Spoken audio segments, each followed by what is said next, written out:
Buenas tardes, bienvenidos al webinar de medidas eficaces para proteger tu empresa de la COVID-19. Desde Novasan queremos agradecer la oportunidad de compartir esta pequeña comunicación con vosotros.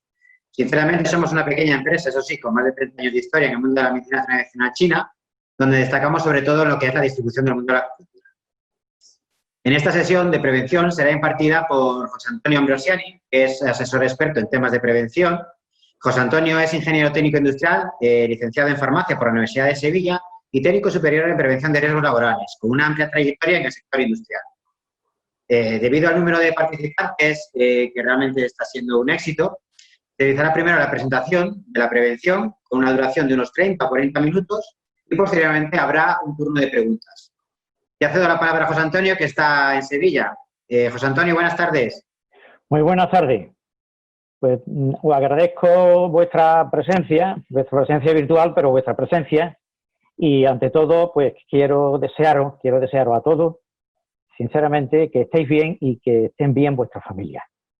Entonces, voy a dar una breve información sobre una idea básica, sencillamente, sobre la forma de proteger frente al agente biológico, porque realmente en prevención de riesgos laborales, aunque es una epidemia que afecta a la colectividad desde el punto de vista de prevención de riesgos laborales, es un agente biológico del grupo de riesgo 3, es el agente biológico SARS-CoV-2, pertenece al grupo de los coronavirus, el tercero de la serie que hemos tenido. Entonces, el conocimiento de la forma de transmisión del coronavirus, pues imagino que la conoceréis. De todas formas, en la imagen que tenéis, que es ilustrativa, y evidentemente también en la documentación que hemos puesto en la página web, pues tenéis un ejemplo muy ilustrativo. Es una imagen por efecto Tyndall. El efecto Tyndall es una fotografía que se hace frente a un fondo oscuro con una iluminación perpendicular a la cámara, al objetivo. Entonces todas las partículas aparecen brillantes. Es una imagen real, evidentemente es una imagen real de un estornudo. Aquí hay gotas de todos los tamaños. El principio es la transmisión y a través del contacto directo de una transmisión técnicamente que se denomina transmisión por gotícula. Y es a través de gotas respiratorias de más de 5 micras. Aquí tenemos gotas del orden de 1 o 2 milímetros, incluso más. Las gotas de aproximadamente de 5 micras serían como estas pequeñitas que están aquí. Este aerosol, porque realmente un aerosol es una suspensión de partículas en aire, se puede transmitir a distancia de 2 metros. Entonces, es la primera forma de transmisión. Esas gotículas entran en contacto con las vías respiratorias, entran en contacto con las mucosas, es una forma de transmisión por gotículas. La segunda forma de transmisión es a través del contacto indirecto. ¿Cómo se produce la transmisión a través de contacto indirecto? Pues una persona que es portadora del agente biológico, del coronavirus, pues con las manos sucias de secreciones, tiene que transmitirse a través de secreciones, son siempre a través de secreciones de personas infectadas. Pues con las manos sucias, pues toca objetos de uso común. Por lo tanto, la transmisión se da en varias fases. Esta es la primera condición que tiene que producirse, que una persona con las manos contaminadas con secreciones bucofaringeas o saliva, o secreciones nasales, toque un objeto de uso común. A continuación, la persona que se va a infectar toca ese objeto. Es la clásica transmisión a través de fomiting. Con las manos toca ese objeto y en un gesto de cuidado es la tercera fase, por lo tanto, para que haya un contagio en forma de contacto indirecto tiene que darse 3 fases. Y podemos cortar la cadena de transmisión en cualquiera de ellas. Pues bien, la tercera fase es que en un gesto descuidado, o en un gesto inadvertido, o en un gesto usual, el 20% de las personas se introducen los dedos en la nariz, pues se produce la inoculación, es una inoculación, se produce la inoculación de una mucosa con un objeto, que bien es la propia mano o de forma más elegante es por un objeto con el que estamos en continuo contacto, como un bolígrafo que me lleva a la boca. Esta es la forma de transmisión por contacto indirecto. Entonces, la transmisión por gotícula Estas gotículas tienen el tamaño suficiente, el aerosol es de todos los tamaños de partículas, y de acuerdo con su diámetro aerodinámico, las partículas pues, se quedarán retenidas en la fase superior del árbol respiratorio, en la tráquea, pueden depositarse en los bronquios o pueden llegar a la región terminal del árbol bronquial, son partículas de 0,01 micra, en los bronquiolos partículas de 1 a 5 micras, y allí ejerce su efecto. También hay que tener en cuenta que la transmisión a través de esta gotícula, de esta nube de partículas que se forma, la nube de partículas, las partículas pueden alcanzar directamente la cara y la mucosa ocular principalmente, por lo cual puede haber una transmisión directa por contacto de gotículas que alcanzan la mucosa ocular. En el mundo sanitario es suficientemente conocido el caso de una transmisión del virus de la hepatitis B que se produce porque una gota de orina contaminada, una sencilla gota de orina contaminada, alcanza el ojo sin protección, alcanza el ojo sin gafa de protección integral o sin pantalla facial. Bien, pues las medidas de prevención, cada vez que hablamos de medidas de prevención, en el mundo de la prevención tengo hecho la cuenta, tengo 46 años de oficio, pues esta transparencia que tienen estas diapositivas que tienen en la pantalla es de los primeros tiempos de la higiene industrial, soy especialista en higiene industrial. Entonces, pues ven que siempre que nos hemos referido a este tema de los medios de control, hemos hablado del control del foco, del medio y del receptor. Foco, medio y receptor son las formas clásicas en organizar el control de contaminantes o de agente químico, físico y biológico, en este caso biológico. Referido a los métodos generales del control, tenemos la selección y diseño de los procesos, la modificación del proceso, encerramiento del proceso. Es una fase, es algo que vamos a ver ahora en relación a las posibles medidas que vamos a tomar sobre el foco emisor del coronavirus. Sobre el medio, aumento, fíjense que ya en los tiempos de la prehistoria hablábamos de aumento de la distancia entre emisor y receptor. Por lo tanto, es claramente algo en que se basa la medida de prevención del mantenimiento de distancia de seguridad. La rotación del personal, el encerramiento del trabajador y protección personal. Bien, pues esto aplicándolo a la forma de transmisión del coronavirus, pues de las medidas que veíamos antes para todos los contaminantes, ahora refiriéndonos a los agentes biológicos, a la transmisión del agente biológico SARS-CoV-2, pues hablaremos para el foco, es decir, para la persona, en este caso el foco es la persona que está emitiendo el agente contaminante. Hablaremos de encerramiento del proceso, de aislamiento del proceso, ¿de acuerdo? Para el medio, hablaremos de limpieza y desinfección de locales, ventilación por dilución, aumento de la distancia y sistemas de alarma. Para el receptor hablaremos de formación e información, medidas de higiene, encerramiento del operario, son los encerramientos que se han desarrollado para la protección de cajeras de supermercados, encerramiento del operario y protección personal. Pues hablando del foco, lo que se me ocurre en primera instancia es encerrar el foco para que no haya una emisión de contaminante. ¿Cómo se hace esto en la práctica? Pues esto se hace en la práctica utilizando una mascarilla quirúrgica, una mascarilla que coloco no sobre la persona a la que voy a proteger, sino sobre la persona a la que quiero limitar la transmisión. Evidentemente, la velocidad de salida de las partículas es mucho menor, no hay la dispersión de partículas que se produce en el modo de transmisión normal a través de hablar, toser o estornudar, y limitaría la transmisión. Por lo tanto, esto sería la primera fase, y actuando en esta forma de encerramiento del proceso, es lo que se ha hecho en Corea del Sur. O sea, conocemos quiénes son los portadores, se conoce quiénes son los portadores y se produce a una medida de control del foco. Es lo más práctico y lo más útil. En higiene industrial siempre se actúa en primer lugar sobre el foco. Problema que no sabemos las personas que pueden ser infectantes. Ten en cuenta que en la actual etapa y en todas las etapas de la enfermedad hay el gran papel que juegan los portadores asintomáticos. Entonces, el problema, pues que la aplicación práctica de esta medida no solamente requiere la actuación sobre el foco, sino la actuación sobre el receptor. Y es lo que se está haciendo en la práctica.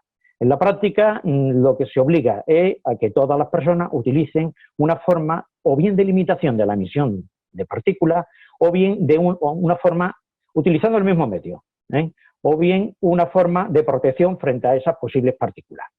Es la Orden de Sanidad 422 de 2020, del 19 de mayo, que hace obligatorio por primera vez en la epidemia el uso de mascarillas.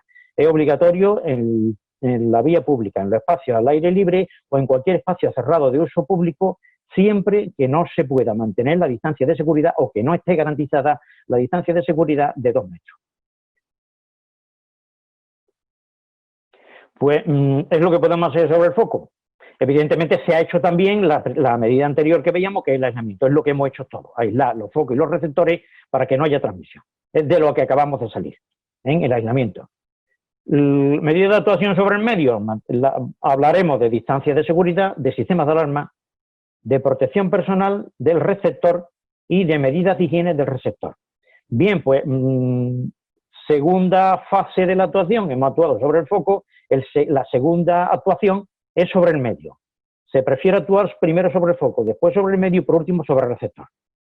Por lo tanto, hablaremos de la actuación sobre el medio. Es la aplicación de las distancias de seguridad. Es la aplicación de las distancias de seguridad. Volviendo a la transparencia anterior, volviendo al esquema de transmisión anterior, pues lo tienen ustedes perfectamente ilustrado que la persona, sobre todo estornudando, actúa como un ventilador. Está actuando como la boca de impulsión de un ventilador. La impulsión de un ventilador tiene una característica que todos lo podemos o lo hemos experimentado. Sencillamente situándonos a una distancia y alejándonos, observamos que vamos recibiendo la corriente de aire. Quiere decir que hay una componente de dirección, con lo cual un chorro de aire que sale de un ventilador, un chorro de partículas que sale de la boca de una persona estornudada, llega sin perder dispersión a largas distancias. En este caso, pues a una distancia de 30 diámetros de la boca de impulsión. Sería el equivalente 30 diámetros sobre una boca de impulsión, en este caso de 3 centímetros, tendríamos 900 centímetros, tendríamos 30 por 3, 90 centímetros que son 0,9 metros. Es decir, a la velocidad de salida de un estornudo puede llegar perfectamente con integridad total a una velocidad de 2 metros por segundo, que es una velocidad importante, se seguirá difundiendo hasta una distancia de 1 metro.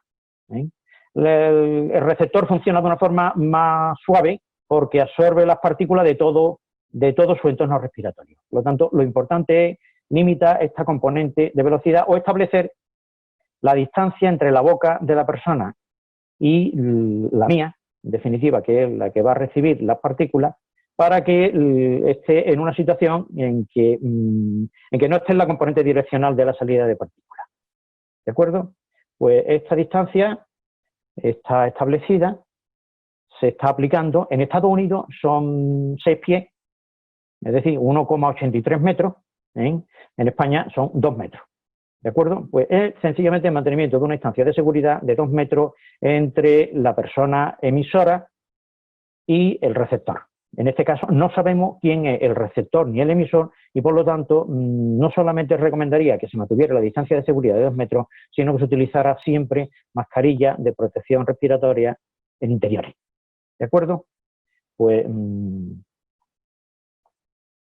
la aplicación de esta medida en los locales administrativos pues, es intuitiva.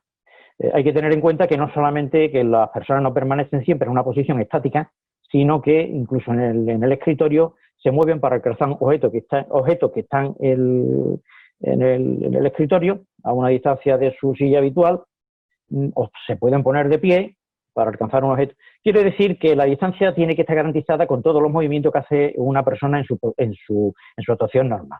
Por lo tanto, se pueden establecer, la regla práctica sería establecer distancias de 2 metros, no entre las personas, sino entre los bordes de las mesas. ¿De acuerdo? Evidentemente, no podemos invitar a las personas que acceden al local mío, a mi despacho, donde los voy a recibir, a que se siente y se acerquen. Entonces, una medida de primera actuación es eliminar la silla de visita. Por lo tanto, las sillas de visita deben de retirarse. Y después, evidentemente, en el acceso de todas las personas que van a trabajar en el local, hay que garantizar que no se va a invadir en los desplazamientos las distancias de seguridad de las personas que ya están ocupándolo. Quiere decir que las dimensiones del local tienen que adaptarse a esta circunstancia. Por lo tanto, la regla práctica sería la limitación de aforo de los locales. Antes de la incorporación al trabajo, la vida era así. Después de la incorporación al trabajo, pues han desaparecido. Hay obligación de mantener un distanciamiento social, se ha acabado el distanciamiento social. Evidentemente, no hay invitación a las prácticas de acercamiento de relación social que puedan ser, que son de hecho peligrosas. Estamos teniendo riesgo y estamos teniendo problemas de rebrote. Por lo tanto, hay que ser cuidadosos en estas medidas. Y evidentemente aquí, por ejemplo, la fotocopiadora que estaba cerca de esta persona que está trabajando, la hemos situado en un punto alejado de todo el entorno de trabajo. Observan ustedes que estas dos personas están compartiendo trabajo, están realizando un trabajo conjuntamente. Esto obliga a la utilización de equipo de protección personal. Cuando no se pueda garantizar la distancia de seguridad de 2 metros, o bien cuando evidentemente la voy a invadir realizando trabajo de carácter colectivo, pues hay absoluta necesidad de utilización de equipo de protección individual. Fíjense que aquí no solamente se utiliza una mascarilla, un equipo de protección respiratoria, sino que además utilizan una pantalla de protección facial, con la cercanía para evitar que una partícula pueda alcanzar directamente la mucosa ocular. Observan además ustedes otra medida. Esta persona que está en su puesto de trabajo para el cual la zona es limpia, no utiliza guante, pero la persona que accede a este puesto de trabajo utiliza guante para no contaminar. Yo, para manipular el ordenador que estoy utilizando guante no para no contaminarme a mí, sino para no contaminar con mis manos la pantalla del teclado. Bien, pues hay que adaptar los locales de trabajo, hay que adaptar los espacios mobiliarios, en su caso habrá que utilizar equipos de protección personal. Un ejemplo de sistema de alarma. Pues un ejemplo de sistema de alarma no tenemos. En el ambiente sanitario, cuando se utilizan equipos de esterilización de óxido de etileno, es obligatorio el tener en el local de esterilización un detector de óxido de etileno conectado a una alarma. Detecta las concentraciones del óxido de etileno. El óxido de etileno tiene de toda la sustancia orgánica, tiene la especial particularidad de que no huele. Lo normal en una sustancia orgánica es que huela muchísimo antes de que sea peligrosa. Cuando en un local de esterilización huele a óxido de etileno, hace muchísimo tiempo que deberíamos de haber salido. Por lo tanto, es una indicación de un sistema de alarma. ¿Cómo podemos utilizar un sistema de alarma con relación a COVID? Pues con una limitada eficacia, pero en alguna forma controvertida. Pero hay ejemplos de utilización en los protocolos de adaptación de las clínicas al trabajo normal, pues que se ha realizado muchas veces una adaptación de la guía para instalaciones dentales frente a la epidemia de coronavirus del CDC Nayo, pues uno de los ítems es tomar activamente la temperatura del paciente. Pues se toma la temperatura del paciente. Problema, pues el problema es muy sencillo, que no sirve para todos los pacientes. No sirve para todos los pacientes porque ya hemos hablado de que el 40-60% puede ser que en esta fase de la epidemia más las personas que transmiten el coronavirus, los portadores, sean asintomáticos. Por lo tanto, no presentarán síntomas y uno de los síntomas que tenga será que no tenga la temperatura alterada. Por lo tanto, además, evidentemente, con la toma de medicamentos antipiréticos y antiinflamatorios, la temperatura corporal puede disminuirse. Por lo tanto, no es de absoluta confianza, pero es una forma de screening de las personas que van a acceder. Protección personal. La protección personal se aplica sobre el receptor. Es la principal medida a la que estamos recurriendo. Entonces, podemos hablar de varios tipos de protección personal. En principio, hablaremos de protección personal respiratoria. La protección personal respiratoria se está implementando, se está haciendo en la práctica ordinaria mediante la utilización de dos equipos diferentes en su concepción y en su reglamentación. Los equipos de protección de las vías respiratorias, es decir, en la inmensa mayoría mediante mascarilla autofiltrante. o mediante la utilización de un producto sanitario que no es equipo de protección respiratoria, que es mascarilla quirúrgica. Tanto, la pregunta es, ¿qué equipo debo de utilizar?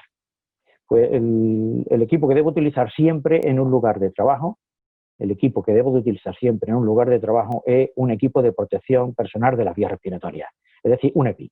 Las mascarillas no son EPI.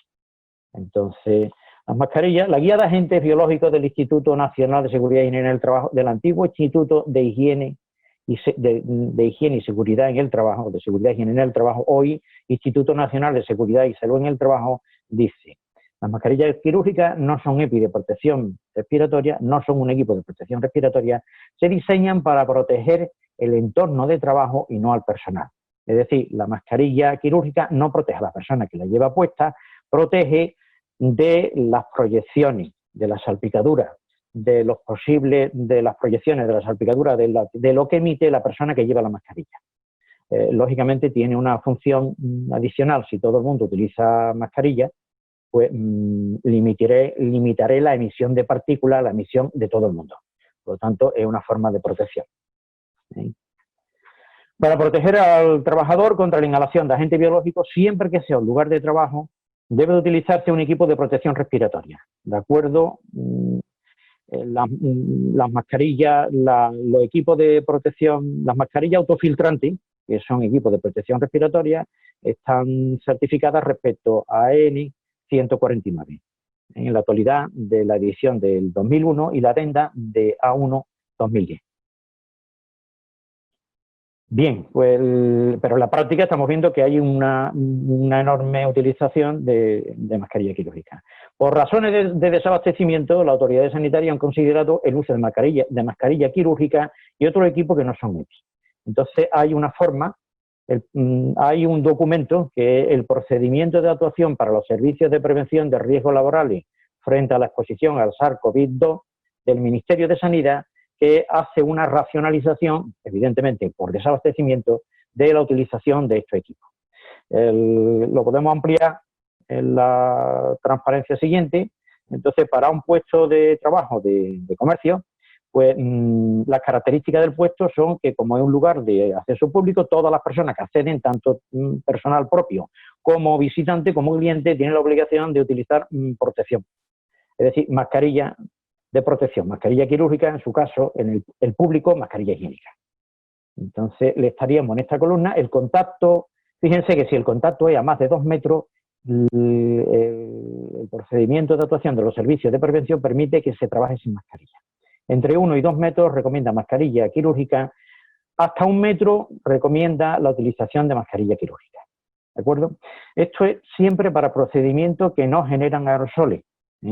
En las clínicas dentales, en la práctica clínica, hay procedimientos que generan aerosoles. En este caso, para clínica, tendríamos que entrar directamente en un equipo de protección respiratoria cuando se generen aerosoles, en operaciones que se generan aerosoles, tipo y clase FFP2. La conclusión es que para la atención al público en un comercio es aceptable el uso de mascarilla.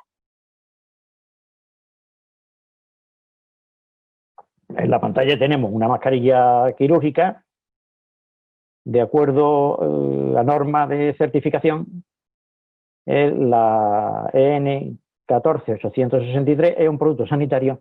Esta es una mascarilla quirúrgica de tipo 1. Le tengo que hacer a usted una aclaración sobre la protección mediante equipos de protección respiratoria, mediante un equipo de protección individual, equipo de protección de la vía respiratoria. En resumidas cuentas, lo he resumido en los textos diciendo EPR, equipo de protección respiratoria. El más común es la FFP2, la mascarilla autofiltrante FFP2. Bien, pues mire, lo que es evidentemente equivalente a la N95 de Estados Unidos o a la KN95. Hay dos características que quiero resaltarle. Lo primero, lo que se conoce como permeación de filtro, es decir, la eficacia de filtración del material filtrante. Se reconoce para el material filtrante una capacidad de retención del 94% de las partículas. Quiere decir que el 6% de las partículas pasarán a través del tejido filtrante. Y además hay otro parámetro que deben ustedes considerar, lo que se conoce como fuga total hacia el interior. La fuga total hacia el interior reconocida es del 8%. ¿Qué es la fuga total hacia el interior? Pues la fuga total hacia el interior la tenemos en la pantalla. La persona al inhalar hará que el aire pase a través del tejido filtrante y en ese tejido filtrante se quedarán retenidas el 94% de las partículas, pero pasarán el 6% de las partículas. Hasta el 8%, ¿qué es lo que me influye? Pues hasta el 8% que está reconocido como la fuga total hacia el interior, tengo que contar primero con el mal funcionamiento o la limitación de funcionamiento de la válvula de exhalación del equipo. Las válvulas de exhalaciones tienen pérdida. Y evidentemente en la adaptación, importantísimo, en la adaptación del equipo de protección respiratorio a la cara. En la pantalla que tienen ustedes en que le hablo, verán ustedes que estoy afectado. Y verán ustedes que estoy afectado porque he dado muchísimas clases de higiene industrial a lo largo de mi vida. En las clases que he dado de protección respiratoria, dije que el día que estuviéramos ante un problema de contaminación química o ante un problema de exposición a agente biológico en que hubiera que utilizar equipos de protección personal respiratoria, lo primero que haría sería afeitarme.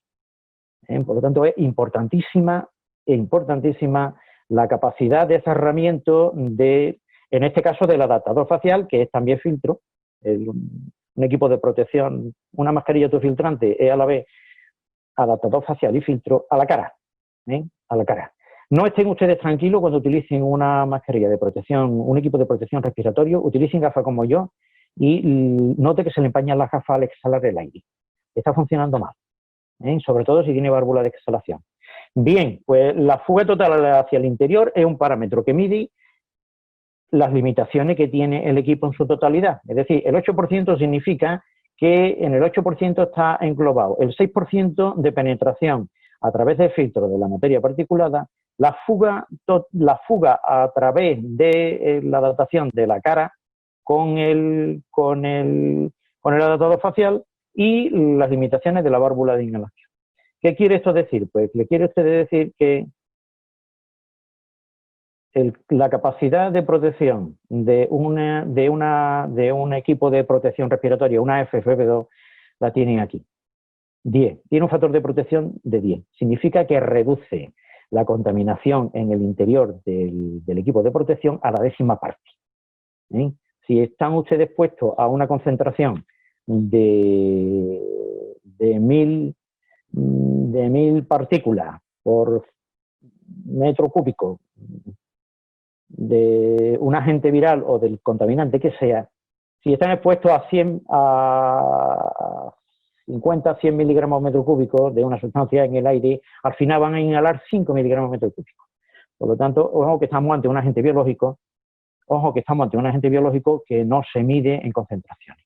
La dosis infectante del agente SARS-CoV-2 no es tan bien establecida. Por lo tanto, quiero decir que no hay que estar... Hay que tomar todas las precauciones. Por el hecho de utilizar un equipo de protección respiratoria, no crean ustedes que podemos entrar en los sitios como si las tuviéramos todas garantizadas. Bien, pues esto lo tienen ustedes que conocer a la hora de utilizar un equipo. Pues el principal problema en el mundo sanitario hasta ahora ha sido la exposición a patógenos transmitidos por sangre. El VHB, el VHC y el VIH. Esto ha cambiado la situación anterior, esto era temible, sobre todo tengan ustedes en cuenta que en las primeras fases del VIH no había desarrollado material de bioseguridad. Un pinchazo era una cosa ante la cual todos hemos temblado. Entonces, hoy, evidentemente, la preocupación para todo el mundo es la exposición al agente SARS por vía respiratoria. La vía de contacto indirecto es de disciplina.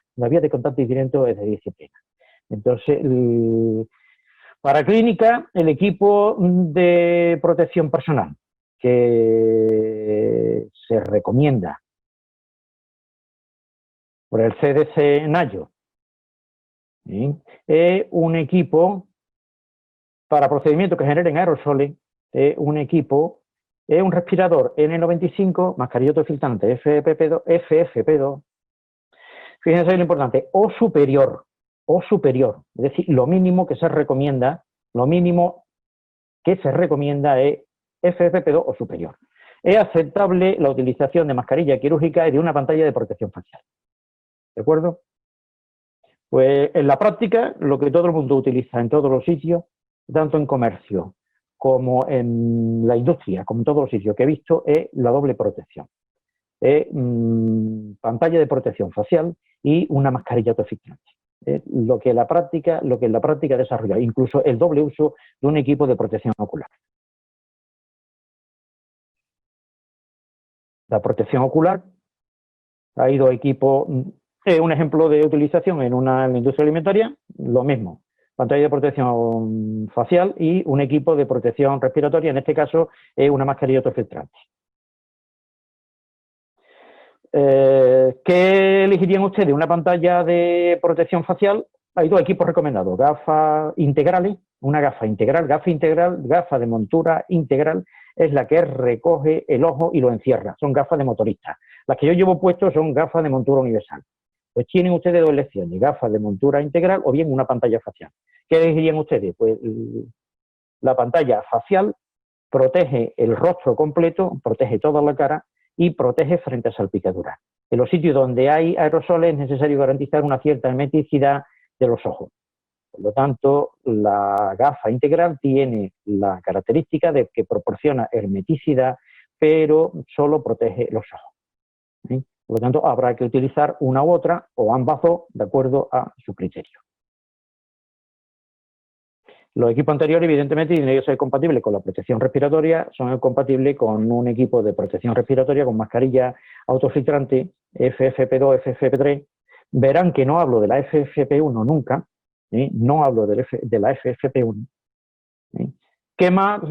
¿Qué otro equipo de protección personal puede utilizar? Guantes. Es para la protección de la piel. Lo que pide el procedimiento de actuación de los servicios de prevención frente al SARS-CoV-2 es que se utilicen guantes de protección frente a microorganismos. No obstante, volvemos a lo mismo. Quizá en el mercado será difícil localizar hoy este tipo de guantes. Tienen que estar certificados los guantes de protección. Se denominan técnicamente guantes de protección frente a agentes químicos y microorganismos peligrosos. En este caso, además, los microorganismos peligrosos pueden ser hongos, bacterias y virus. Como todos saben, los virus son los que tienen menor tamaño de partícula. Por lo tanto, de acuerdo a la norma UNE EN ISO 374, apartado 5, que es de 2016, es absolutamente reciente, tienen que llevar además la indicación del pictograma de cumplimiento que indica el cumplimiento de la norma, tiene que llevar además la indicación de virus. En la práctica, para la mayor parte de las actividades no existe contacto de las manos, con líquidos biológicos potencialmente infectantes. Es decir, ni con secreciones nasales, no existe contacto con saliva, no existe. En la práctica médica sí. Por lo tanto, para la mayor parte de las actividades será suficiente la utilización de lo que consideramos como equipo de protección individual de categoría 1, guante para riesgos mínimos de determinada calidad. Los guantes de examen médico certificados como productos sanitarios dan una protección suplementaria para estos casos. Por lo tanto, en la mayor parte de las actividades no se requiere la utilización, no es exigible, no es absolutamente necesaria la utilización de un equipo de protección individual certificado para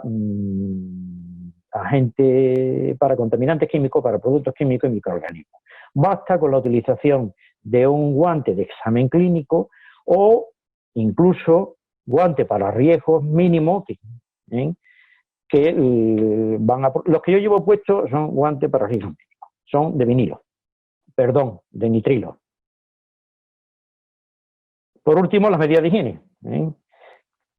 La medida de higiene, que es lo que nos va a evitar. Nos va a evitar que nos llevemos las manos a la cara, contaminadas con secreciones de otras personas, o bien con partículas, que es más raro, pero con partículas de otras personas que han podido caer sobre la superficie, con la cual yo me he contaminado al tocarla. Es más difícil, lo más fácil es a través de fomitis. Entonces, es crítico. No me voy a infectar por tener las manos sucias.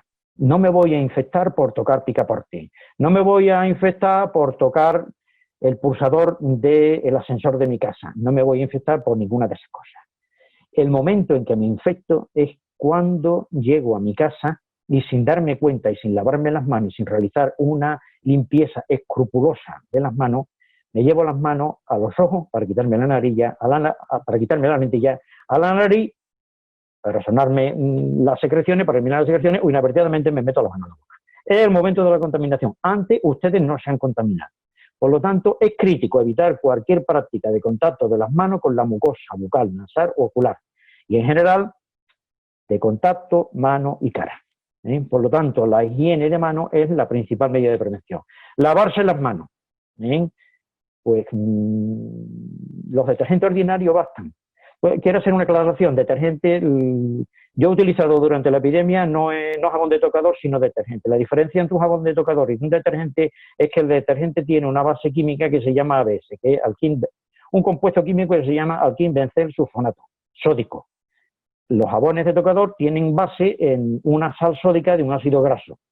Entonces, el poder de detergencia de un detergente, del líquido del detergente de fregadero, puede ser más eficaz que el jabón ordinario. Por lo tanto, cuando no se disponga, cuando las manos estén visiblemente limpias, esto se puede hacer en la práctica mediante la utilización de un hidroalcohólico. Se recomienda del 70% porque los microbiólogos dicen que el alcohol de 96 grados fija el virus. Fija el virus quiere decir que mantiene su viabilidad, pero altera la cubierta protectora del virus, la cubierta lipídica protectora, haciéndolo más resistente. Lo estamos haciendo, lo estamos fijando. El alcohol de 70 grados es el alcohol de leche. Bien, pues he terminado mi presentación. Espero que le haya sido amena. Con gusto y dentro de mi capacidad les responderé a las preguntas que quieran hacer. José Antonio, tenemos ya aquí alguna pregunta. Te las voy a ir leyendo, ¿vale? Para que tú vayas a contestar. Tenemos la primera pregunta, que aparte es interesante y prácticamente es universal, porque alguna vez iremos todos al restaurante. Entonces, nos pregunta, los usuarios de restaurantes en reuniones de amigos que no se han visto antes no llevan ninguna protección. La comida se contamina con gotículas. Los camareros y cocineros llevan mascarillas. Los trabajadores están protegidos, pero los clientes no llevan nada porque van a comer. ¿Existe alguna estrategia de protección para el cliente, para el plato de comida tapado? ¿Sirven las pantallas faciales para clientes sin mascarilla en los restaurantes mientras comen? No tienen ustedes ninguna protección. La única protección que garantiza ese acto social, es que conozcan ustedes a todas las personas con las que van a comer y que tengan confianza en ellas. Yo hasta ahora no me he reunido con mi familia, no la he visto en 3 meses. La única protección que tienen ustedes es se permite esta forma de contacto social entre personas que son conocidas y son afines, porque actualmente el índice oficial de existencia o de riesgo en la comunidad autónoma de Andalucía es del orden del 0,5 por 100.000. Es decir, hay una persona por cada 200.000 habitantes que es portadora.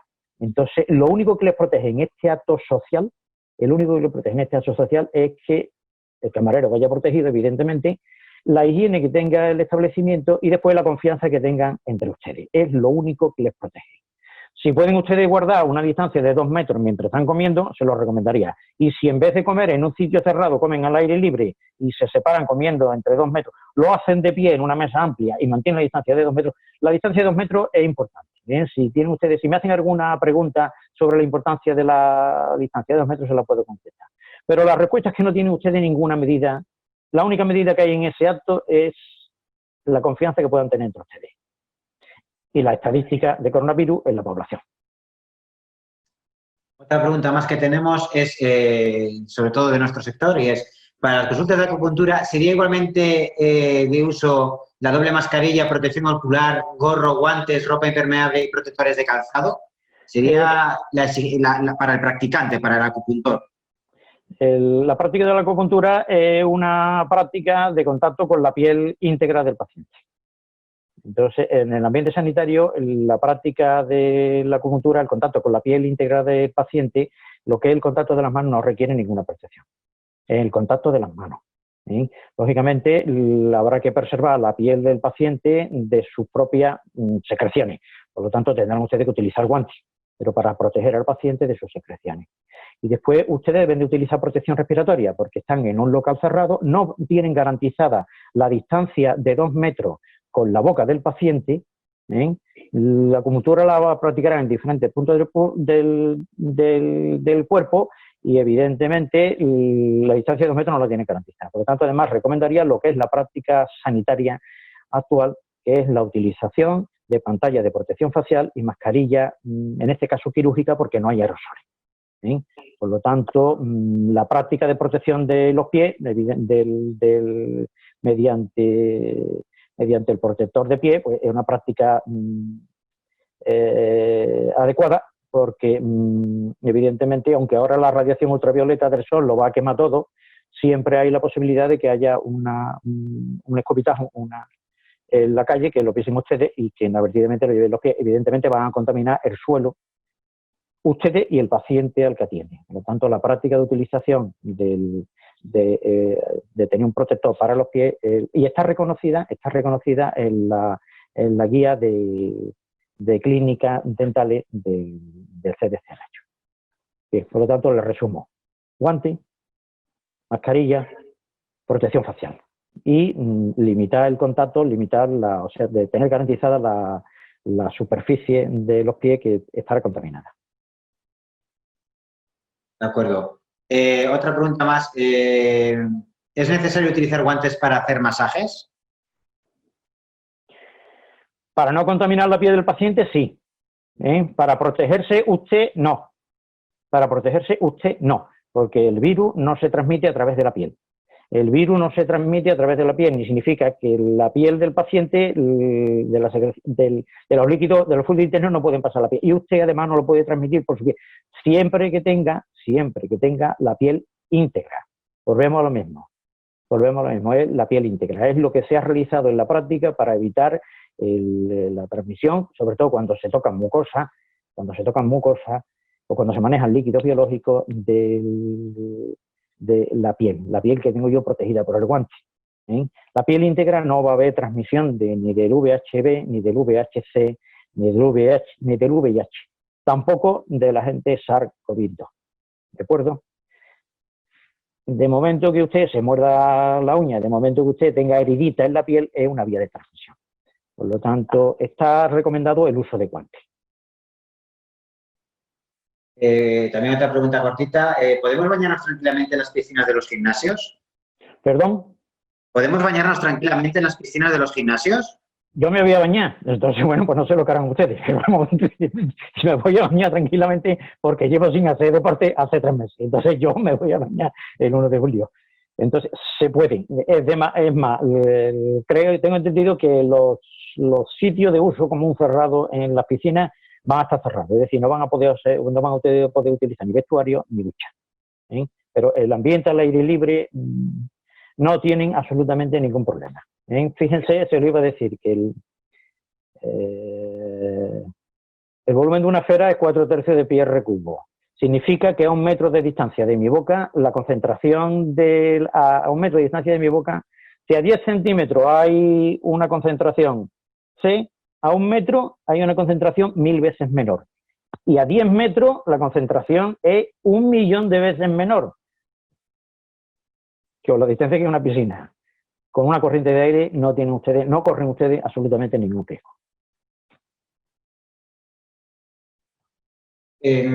Aquí hay una parecida que es necesaria la bata impermeable en las consultas de acupuntura y masaje. Creo que queda más o menos respondida como antes. Sí.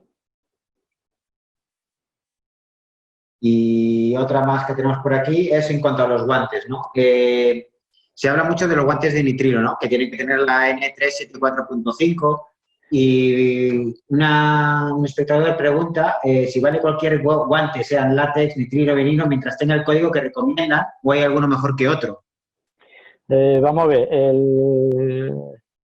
La certificación, de acuerdo a un EN 374, es una certificación muy amplia y además la vengo siguiendo desde este inicio porque siempre me ha fascinado. Siempre me ha fascinado porque la protección es, en principio, para riesgos químicos, para productos químicos. Hagan ustedes un experimento sencillo. Cojan cualquier tipo de guante, sobre todo de látex o de vinilo, y lo meten en acetona. Métenlo en un disolvente corriente que acetona, y a ver qué pasa. Si aplican poliéster no se lo quieren ni comprar. El principal problema de los guantes es su resistencia química. ¿De acuerdo? Se van ustedes, pero frente a este agente biológico lo que se van a enfrentar ustedes es a una solución viable de agua con un grado de salinidad, con un grado de pH que va a mantener el virus. Eso no es ofensivo para la integridad química del guante. ¿De acuerdo? Por lo tanto, no es relevante el tema de resistencia química del guante. Los guantes por orden de resistencia química, los menos resistentes son los de látex. Los de vinilo son más resistentes que los de látex. Y por último, los de nitrilo, que eso es lo que yo he puesto, resisten 10 minutos en acetona. Que ya resisten. Por lo tanto, eso es la resistencia química. Después, lo que es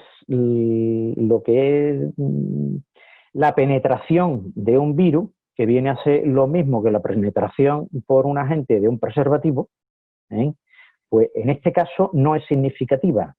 Es decir, lo que le he expresado en la presentación es que los guantes sirven para la mayor parte de las personas para mantener las manos limpias. Si usted no tiene contacto con un fluido biológico, no tiene ninguna necesidad de utilizar un guante de protección certificado respecto a norma EN 374-5 de 2016 frente a virus, porque no va a tener un contacto con un líquido biológico. La penetración del guante de la gente no es significativa. Por lo tanto, la respuesta es que si no tengo que hacer una operación dental, si no le tengo que meter las manos en la boca al paciente, si no tengo que entrar en contacto con secreciones, pues es sencillamente para el contacto de la piel lo ha sobrado un guante para riesgo. Entonces, espero haberle respondido a la pregunta. Tenemos una más, que es, ¿qué riesgo tienen los ríos? Los ríos, pues no sé qué riesgo pueden tener. Pues yo creo que en un río no me bañaría nunca porque hay corrientes de agua y hay torbellino y lo pueden engullir. Pero los ríos no creo que tengan, los espacios al aire libre, en los espacios al aire libre siempre que tenga usted una persona a menos de 2 metros puede estar tranquilo. Si lo tiene a 10 metros, mejor. Por lo tanto, no creo que los ríos tengan ningún problema. Se ha hablado de la posible contaminación o de la posible transmisión a través de la S del agente SARS-CoV. En los procedimientos de depuración ordinarios, este y otros agentes se han ido. Y evidentemente en las diluciones que hay en un río, por el procedimiento de limpieza natural de las corrientes, no corre usted ningún riesgo al bañarse en un río. En las casas rurales nos dicen de lavar todos los textiles, lavar las paredes. ¿De verdad es necesario? El riesgo de una casa rural que se lleva sin habitar no es de la gente SARS-CoV, porque allí no ha habido nadie en los últimos 10 días. Entonces, el riesgo en una casa rural que se la van ustedes a inaugurar es la legionela. La legionela, si no se ha hecho una adecuación de la instalación y el agua ha estado estancada en las tuberías y en la alcachofa de ducha, ha podido crecer la legionela. Entonces, la medida práctica es frente a legionela. ¿Limpiar las paredes? Pues lo veo excesivo. Supongo que se referirá entre huéspedes y huéspedes. Entre huéspedes y huéspedes lo veo excesivo. Los textiles, pues los textiles de uso corriente, sí.